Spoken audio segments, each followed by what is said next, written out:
You're listening to A Slice of Therapy with me, Alun Parry.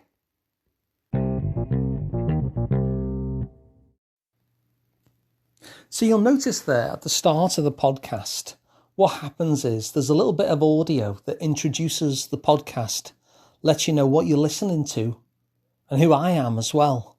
And then there's a little bit of music, bum bubba dum bubba dum, and then this starts. And so the podcast consists of 3 different sections. That little bit of intro that has been pre-recorded that I use each time.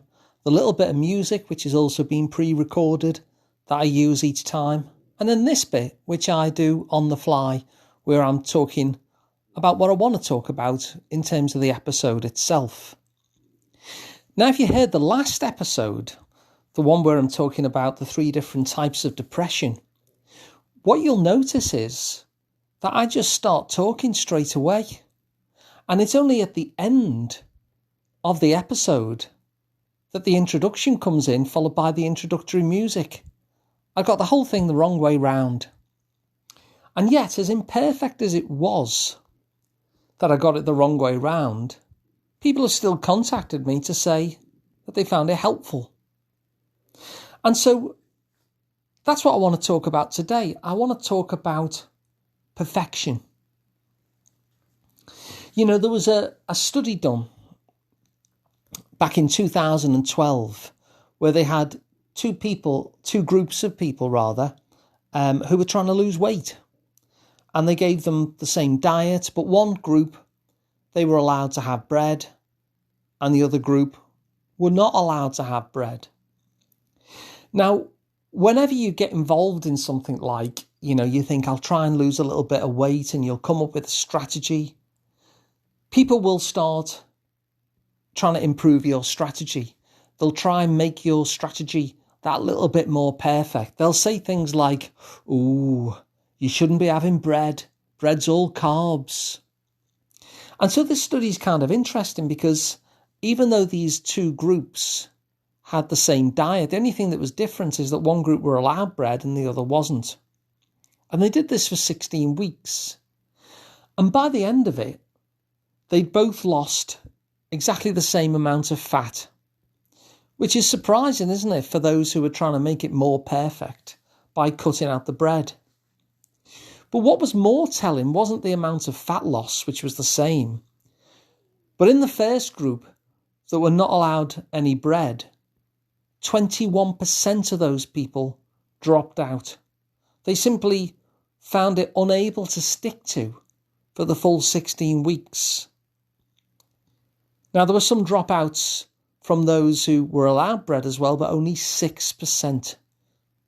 So they had the same amount of fat loss, which was the goal, but in the perfect group, the one that actually took out the bread, the one that actually tweaked it closer to perfection, it was just hard to stick to, and more than 1 in 5 of them dropped out, but only 6% dropped out when they were allowed to have the imperfect system where you're allowed the bread. And this kind of sums up for me how perfectionism works. And I'd like to talk about 3 different things that are problematic around perfectionism. The first one is the really obvious point that perfectionism is absolutely impossible. And that's the whole thing about perfectionism, I suppose, that it has to be perfect. It has to be absolutely without blemish. And so for the most part, it's an impossible goal that we will strive for and then always just feel disappointment for never having achieved it. And you might be thinking, well, perfectionism isn't always impossible. You can have, a spelling test and there might be 100 different items on the spelling test and you can score 100.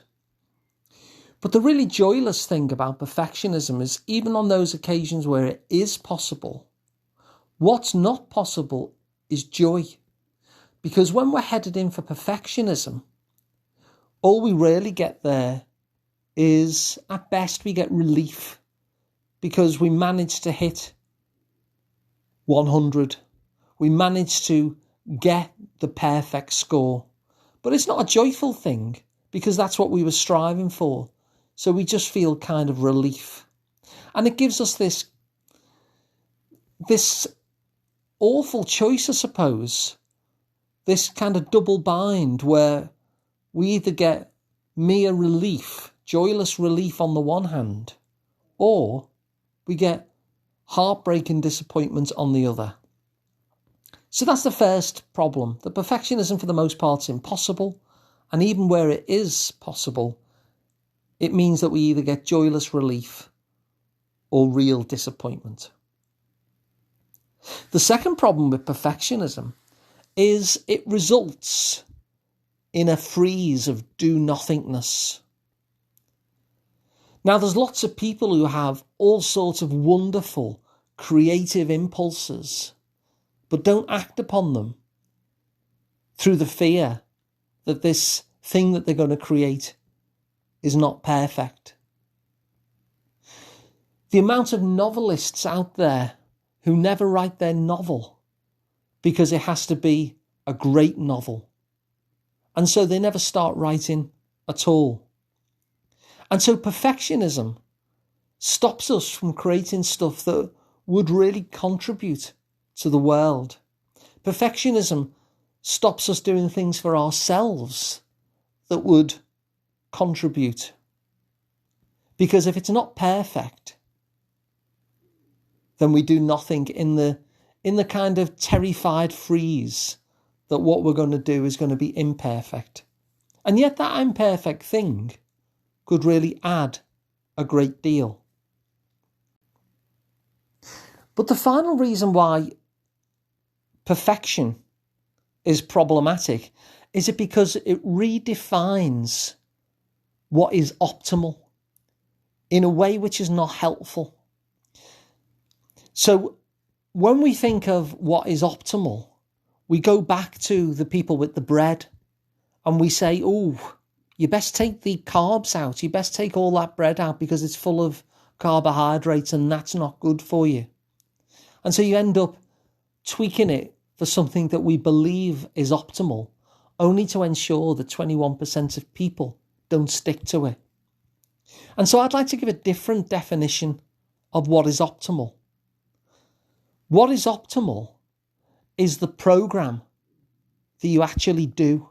What is optimal is not the perfect thing, but the thing that you will stick to. Now, if I was to decide that I was going to start running, for instance, starting with a marathon would not be a good idea. Having that perfectionist thing where I say, I've got to run a marathon, that wouldn't be a good start. Firstly, it probably wouldn't do me very good. Secondly, I might go into that do-nothing freeze. But thirdly, it's probably not something that I would stick to if the only way I could go running is if I ran 26 miles every day. Far better then to say I'm going to run for 30 seconds. If 30 seconds is something that I'll actually do. Far better to be in the diet group that was allowed the bread if it means that you got a 94% chance of sticking with it. Far better to be in that group that sticks with it than to be in the other group, which is far more likely to drop out. And so let's recap then.